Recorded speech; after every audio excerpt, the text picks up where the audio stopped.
Hi friends, welcome to Arcot queen channel. இன்னைக்கு நம்ம ஒரு முக்கியமான ஒரு வீடியோ பார்க்க போறோம். அது கஸ்டமருக்காக தான், எங்களுக்காகலாம் இல்லை, உங்களுக்காக தான் பண்றோம்.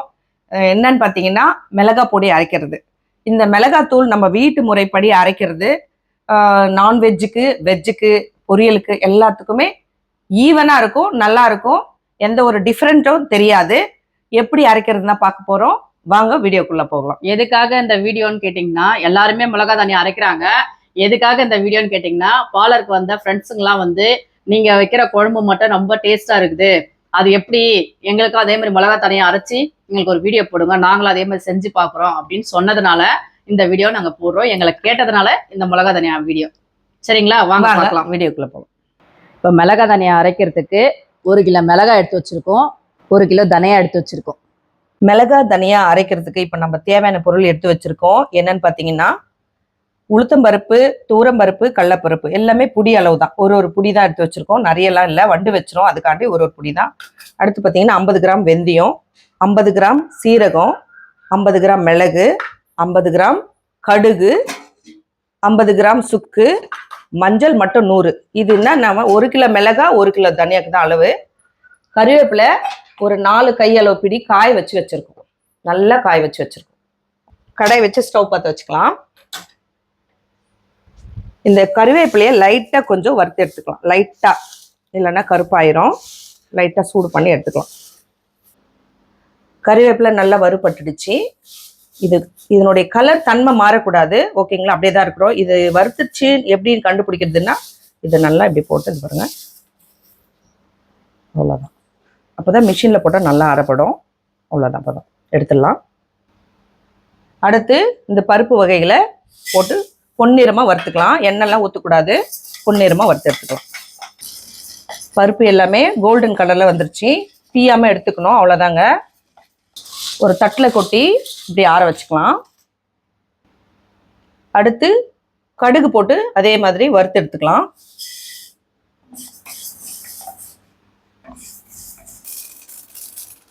கடுகு எப்படி தானா பொரியுது பாருங்க, இதுதான் பதம். இந்த மாதிரி எல்லாமே ஒரு 2 நிமிஷம் பொரியும். 2 நிமிஷம் பொரிஞ்சதும் ஒரு மணம் வரும். அந்த மணம் வரும்போது டக்குன்னு எடுத்து கொட்டிடுங்க. அடுத்து மிளகு வறுத்து எடுத்துக்கலாம்.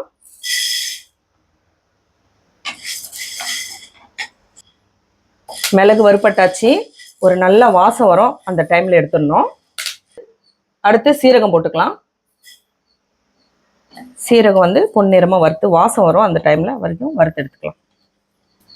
சீரகம் நல்லா வாசம் வந்துருச்சுங்க, பொன்னிறமாக வறுத்தாச்சு, எடுத்துக்கலாம். அடுத்து வெந்தயம் வறுத்து எடுத்துக்கலாம்.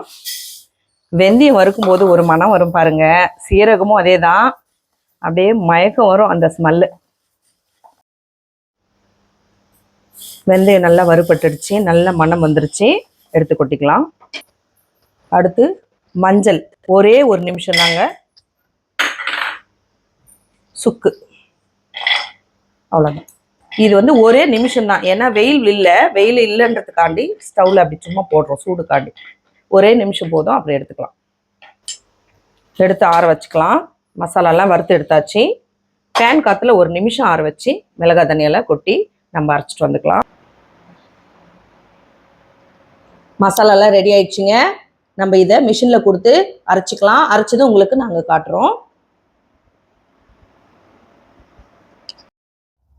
வாங்க ஃப்ரெண்ட்ஸ், மிஷினில் மிளகா தனியா அரைச்சி எடுத்துகிட்டு வந்துட்டோம், பார்க்கலாம் வாங்க. வாவ், ரொம்ப ஸ்மெல்லு செம்மையாக இருக்குது. வாசம் தூக்குது, ஆளை தூக்குது, நல்லா இருக்குது. இந்த மிளகா பொடியை நம்ம எல்லாத்துக்குமே யூஸ் பண்ணிக்கலாங்க. நான்வெஜ்ஜு, வெஜ்ஜு எல்லாத்துக்கும் யூஸ் பண்ணிக்கலாம், சிலதை தவிர்த்து. ஓகேங்களா, அது என்னன்னு நான் சொல்கிறேன். இது வெறும் மிளகாங்க, இது தனியாக அரைச்சி வச்சுருக்கோம். சிலதுக்கெல்லாம் நம்மளுக்கு வெறும் மிளகா பொடி தேவைப்படும். நம்ம பேக்கெட் இதெல்லாம் அது கலர் போட்டது, கெமிக்கலு, ஸோ நாங்கள் யூஸ் பண்ணுறது இல்லை. எப்பவுமே இது தனியாக 1 கிலோ அரைச்சி வச்சுப்போம், இது 2 கிலோ அரைப்போம். அப்படி தான் ரெண்டுத்துக்கும் உள்ள வித்தியாசம் பாருங்கள். இதில் மசாலா போட்டிருக்கோம், இது ஒன்றுமே போடலை, வெறும் மிளகா தான். இது நம்ம பிரியாணிக்கு, வெஜிடபிள் ரைஸ்க்கு எல்லாம் யூஸ் பண்ணிக்கலாம் நம்ம. ஓகேங்களா, மீண்டும் ஒரு அடுத்த வீடியோவில் சந்திப்போம். இந்த மிளகா தண்ணி அரைச்சது எப்படி இருக்கு பாருங்க. நீங்களும் உங்க வீட்ல ட்ரை பண்ணி பாருங்க, அரைச்சிட்டு சமைச்சிட்டு சாப்பிட்டுட்டு எப்படி இருக்குன்னு சொல்லுங்க. மீண்டும் ஒரு அடுத்த வீடியோ சந்திப்போம். பாய்.